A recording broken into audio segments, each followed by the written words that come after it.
Saudações bonelianas. Hoje eu estou aqui para apresentar as minhas duas últimas aquisições, que é o Zagor Nova Série, número 2, que eu já resenhei a primeira aqui no canal, e o especial Text 50 anos. É um lançamento relativamente recente. Na metade do mês de fevereiro, eu acredito que as pessoas tenham começado a receber, mas eu só consegui ter as minhas em mãos recentemente. Eu vou começar pela Text 50 anos. E o que a gente tem aqui de material? Essa é uma edição comemorativa e ela apresenta aqui duas republicações. São duas histórias que já foram publicadas anteriormente em outro formato. Aqui a gente vai ter então o Cavaleiro Solitário e Ao Sul de Nogales. O objetivo dessa publicação é comemorar os 50 anos de Text aqui no Brasil, mas da data de 71 até os dias atuais, até 2021. Isso significa não todo o período em que o Text foi publicado no Brasil, mas sim de uma época, representa uma época em que o Text é publicado por diversas editoras, mas de maneira ininterrupta. Então, desde 1970 até o ano atual, o Text é publicado sem parar. Ele foi inicialmente publicado aqui no Brasil, ele começou a ser publicado em 51. Depois disso, houve um hiato, e aí as publicações só foram retomadas em 1970. E continuam aí até hoje. A primeira história, chamada O Cavaleiro Solitário, foi publicada aqui pela última vez pela Salvat, na segunda edição. Daquela vez, o material saiu em cores, papel couché e capa dura. Aqui ele está sendo republicado, na verdade ele foi republicado, essa edição comemorativa, em dois formatos. Uma em papel jornal, tá? O formato ele é um pouco maior, não é o de formatinho, eu não sei se dá para perceber aí no vídeo. E o papel ele é jornal, de uma gramatura talvez um pouco mais grossa que a convencional, tanto que você não enxerga com facilidade o que está nas páginas atrás, Essa história apresenta o traço do desenhista americano Joe Kubert. É um dos raros momentos, apesar de haverem muitos, em que desenhistas de outras nacionalidades e até de outros tipos de quadrinhos, em especial aqui os comics americanos, emprestam seu traço para o Ranger americano, desenhado e escrito por italianos. O desenho ele é muito bom e, na minha opinião, eu gosto mais dele, tanto do desenho como um todo, e em especial do traço do Joe Kubert, eu gosto muito mais dele com esse aspecto, em preto e branco. As histórias do Text e os quadrinhos europeus, de uma maneira geral, salvo algumas exceções, para mim fica muito melhor nesse formato. Eu gosto muito da arte preto e branco porque ela realça muito o trabalho. É claro que, dependendo da situação, o material colorizado ele pode ser tão bom quanto ou até melhor.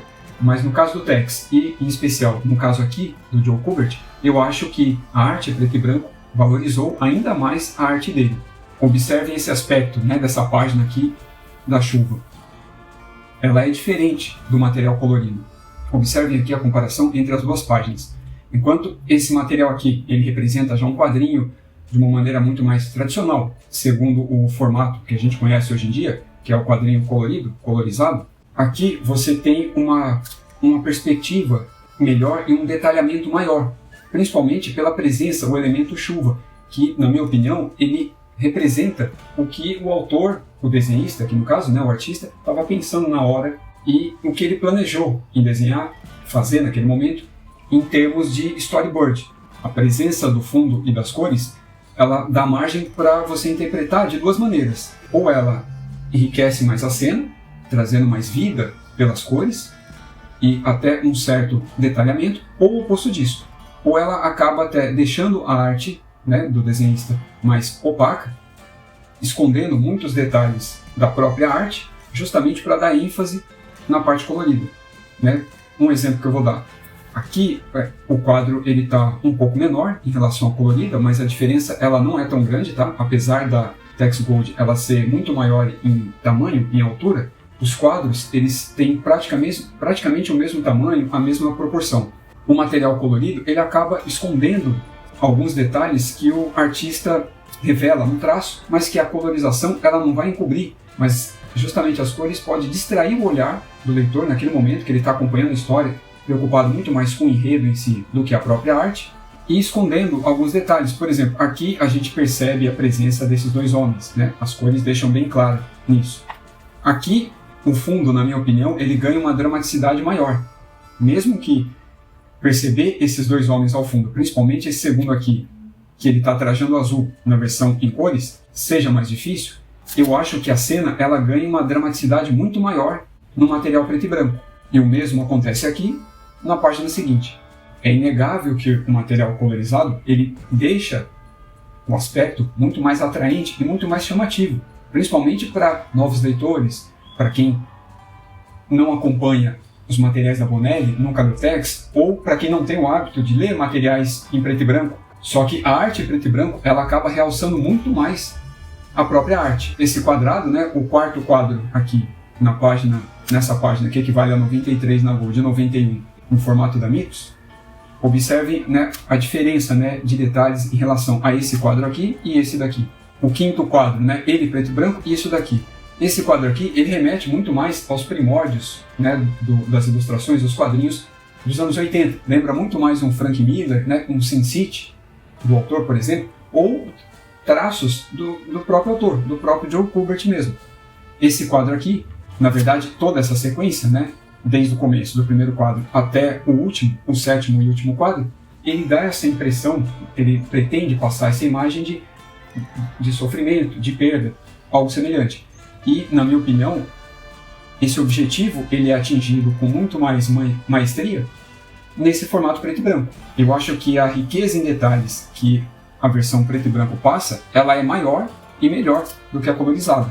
Mas a colorizada, como eu disse, ela tem essa vantagem. Ela torna a ilustração muito mais viva, muito mais atraente, principalmente para quem não está habituado a ler material em preto e branco. Dando continuidade, aí a gente tem aqui mais uma comparação, tá? Mais 2 páginas, 117 aqui no material preto e branco e 119 na Gold. Como eu disse, o colorido ele é muito mais atrativo, né? E muito mais chamativo. Só que ele chama muito mais para a cena em si. O recurso, cores, dentro de uma arte sequencial, ele tem um aspecto muito mais cinematográfico. Já no original preto e branco, a gente tem a arte pela arte mesmo.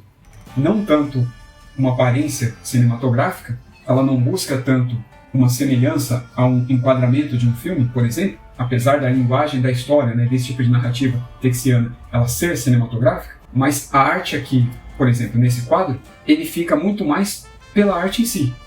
Eu chamaria isso de arte pela própria arte, e não necessariamente para você dizer alguma coisa ou atrair alguém ou um público, o olhar de alguém para um tipo de detalhe ou uma sequência de uma forma geral, e sim pela própria arte mesmo do autor. Tá? Para mim, dá para perceber bastante entre esses dois quadros aqui.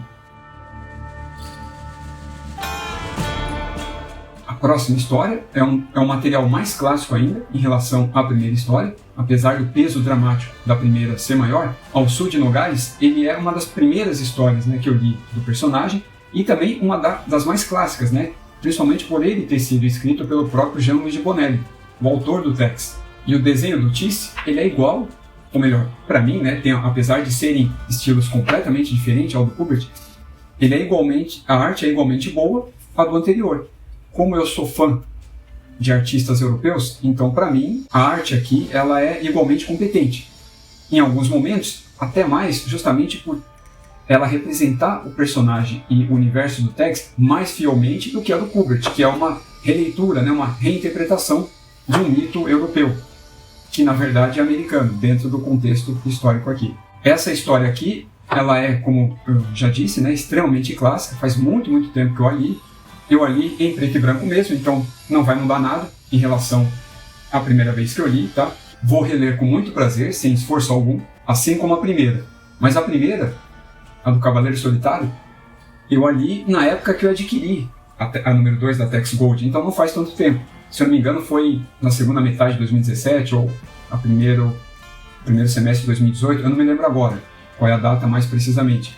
Mas assim que eu adquiri, eu li. Então não faz tanto tempo. Eu acredito que faça uns 2 anos e meio só da última vez que eu li O Cavaleiro Solitário. Mas vou reler agora nessa roupagem em preto e branco. Porque a história ela é muito impactante, muito clássica, tá? Também bastante clássica. Ela é relativamente comprida também, maior do que a de Nogales e tal. Mas a de Nogales é mais clássica não pela história em si, pelo contexto em si, que já é um western puro, em sua essência, mas justamente por ter sido escrita pelo criador do personagem. Então dá um gosto muito maior. E a forma com que os personagens são retratados aqui pelo Tice é impressionante. É a concepção original dos personagens. Tá aqui, e não uma reinterpretação ou releitura. Esse então foi o Tex Especial 50 anos.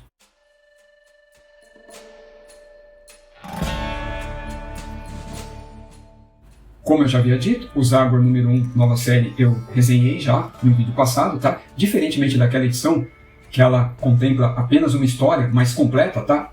Que, por sinal, essa é uma característica desse tipo de publicação, dessa nova série, que é publicar apenas histórias completas. Por isso de algumas virem em um tamanho e uma quantidade de páginas maior do que a outra, tá? Isso vai acontecer. Essa aqui, no caso, ela abrange duas histórias distintas, e que uma não depende da outra. Uma não seria continuação da outra, mas na publicação original, elas vêm uma na sequência da outra. Na primeira história, ela dá continuidade ao número anterior, mas uma não depende da outra, tá? Não é uma sequência da outra, que eu te falei, mas ela foi publicada logo em seguida. São histórias de 2018, que estão sendo publicadas agora, né, com essa nova série, né? Então, histórias a partir de 2018. O material ele é extremamente recente, tá? Você percebe isso pela própria ilustração, pelos próprios desenhos de todas as séries Bonelli publicadas pela Mito. Essa daqui eu acho que é a que mais se aproxima de um universo de super-heróis, justamente pelo traço e pela ação constante e frenética, que são característica comum na história do Zagor e que remete bastante à Era de Prata dos super-heróis. Algo bem curioso, né? Bem peculiar e curioso. Então, para aquele que está começando, não só no universo Bonelli, mas a ler Zagor, esse tipo de publicação, ele seria o mais adequado, porque a pessoa vai se sentir meio que em casa. A única coisa que vai mudar é a época que está sendo retratada, que em vez de ser o século XX, XXI, né, e os dias atuais, aqui a gente tem meados do século XIX. A arte da segunda história ela é muito mais sombria, ele apela muito mais ao uso de sombras, o que remete a um clima muito mais voltado para o terror, ou horror, ou até um sobrenatural que se passa no Velho Oeste. É algo que me chama muita atenção, esse tipo de abordagem. Você trabalhar o sobrenatural e até a invasão alienígena, mas que aconteceram nos tempos antigos, né? Em épocas mais remotas. Eu acho isso muito, muito atraente. Aqui a gente tem um estilo diferente de desenho, bem característico, né, do mercado europeu, o que pode desagradar aqueles que acompanham apenas o material publicado lá nos Estados Unidos. Mas que, na minha opinião, é igualmente competente, e em alguns casos até mais, porque eu prefiro mais o material europeu do que o estadunidense.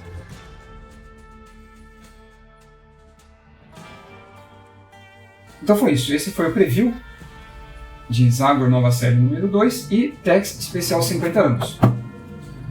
Em breve eu pretendo fazer o review detalhado, né, dessas edições, com uma avaliação mais precisa, com considerações mais pertinentes em relação a cada uma.